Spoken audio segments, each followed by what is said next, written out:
It's made, I'd say over the past 5 years, that's been maybe the number one biggest change that I've made in my life that's improved all the other metrics that I would track to see if something is worth keeping kind of in my daily routine or keeping within my training. What time do you go to bed?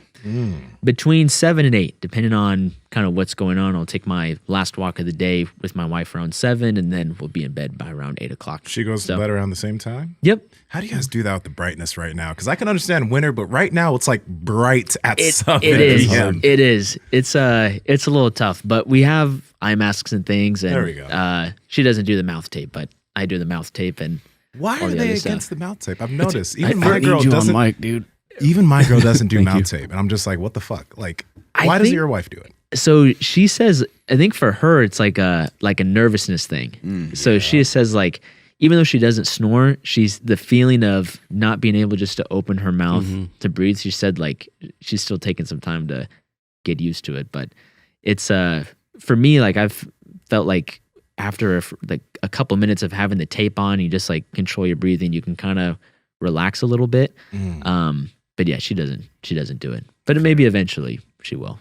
I think that men, end up having like a lot more problems with sleep apnea and stuff like that. And, I guess women run into similar issues, but I don't find that sleep statistically, it's men have and those issues. I don't find like that most of the men I talk to, like I'll ask like who falls asleep first or who sleeps better. Like it always seems like their girlfriend or their wife sleeps a lot easier than they do. I know that's just the case with my wife. She'll go right to bed and like wake up 8 hours, 9 hours later or whatever. For me, I might toss and turn and wake up a handful of times. Do you think that's mainly a size thing, since men are traditionally larger and have thicker necks than women do, and it causes most of down to size? I don't want to take it there, but hey, no. I think there's probably a lot of different reasons for it, but yeah, size has got to be one of them. We're just kind of dumber, we throw ourselves into harm's way a little bit more, and not that women don't get after it with their training, but there's a lot of guys that are like training or this kind of what's the word I'm looking for, like this self-development type stuff is more in the male space, right? Like, I'm not saying that it's not in the female space, but guys really seem like they're, at least nowadays, I mean, maybe women coming soon will have a similar problem because maybe they'll be, striving for the same thing. But I just know a lot of guys in particular that are like waking up early, journaling, like doing all this shit. And I don't hear of hardly any women that do that. Could be more common than I think, though. I don't know. Yeah. The nasal breathing stuff that you do, taping your mouth shut, all of that. How's that been helping you as far as sleeping, if it made any difference for you in sleeping is concerned? And then how's it made a difference as far as like jujitsu, fitness, etc.? It's made, I'd say over the past 5 years, that's been probably definitely in the top 3, but maybe the number one biggest change that I've made in my life that's improved all the other metrics that I would track that to see if something is worth keeping kind of in my daily routine or keeping within my training. From a sleep perspective, I tried it at the same time of trying a bunch of other stuff. So tried it at the same time of taking a contrast shower before bed, getting more sunlight first thing in the morning. And so during that period of time, I definitely slept better, but I couldn't quantify whether or not the mouth tape itself was actually making the biggest difference. Power Project family, I hope you guys are enjoying this bite. Did you know that cocaine increases your dopamine levels by 2.5 times above baseline? Okay. Why is this important? Nsima? Because, a really cool thing that we learned from Andrew Huberman is that getting yourself into cold water or cold water exposure, like the cold plunge, does the same thing. What? 2.5 times above baseline. And you have those sustained dopamine levels for up to 4 or 5 hours after cold exposure. This is why we love cold plunging so much.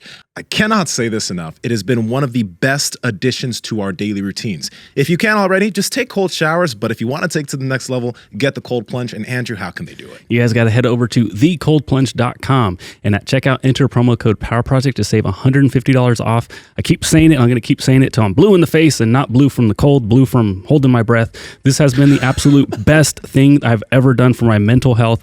Like I said, I can't say it enough. So again, thecoldplunge.com, promo code PowerProject. Project. Links to them down in the description, as well as the podcast show notes. Let's get back to this podcast.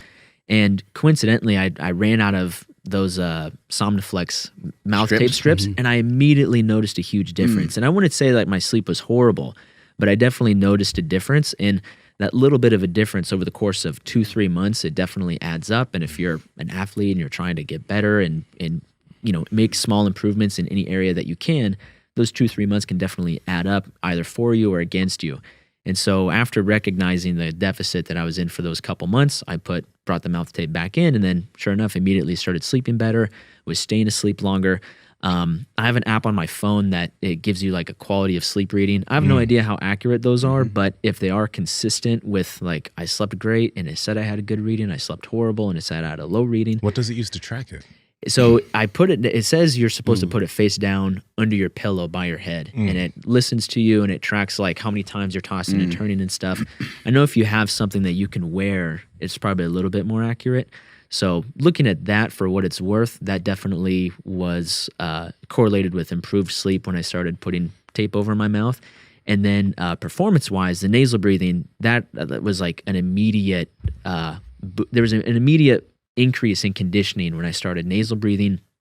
And it was a little tough to get used to at first, but everything I do now, as much as I tried, I try to as much as I can in jiu-jitsu, breathing through in and out through my nose.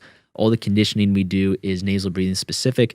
I don't wear tape when we lift because I do like to get a little fired up, and it's just hard to do that if you're like, and then, get under a bar or get ready to bench or something. But outside of just lifting, everything else is nasal breathing specific. And even when I'm working, I'm trying to think about nasal breathing, or even if I'm on a walk, I try to nasal breathe as much as possible. And it's just had huge gains and boosts in performance for me as far as conditioning is concerned, both in jiu-jitsu and just in everyday life. A good training tool is just to have a bottle of water with you. And if you just gulp some water, don't swallow it, just keep it in your mouth. And so rather than having the mouth tape, so you can still, if you wanted to, you can kind of yell and scream, but like during your set or whatever, you can try to you just hold the water in. That's a military thing.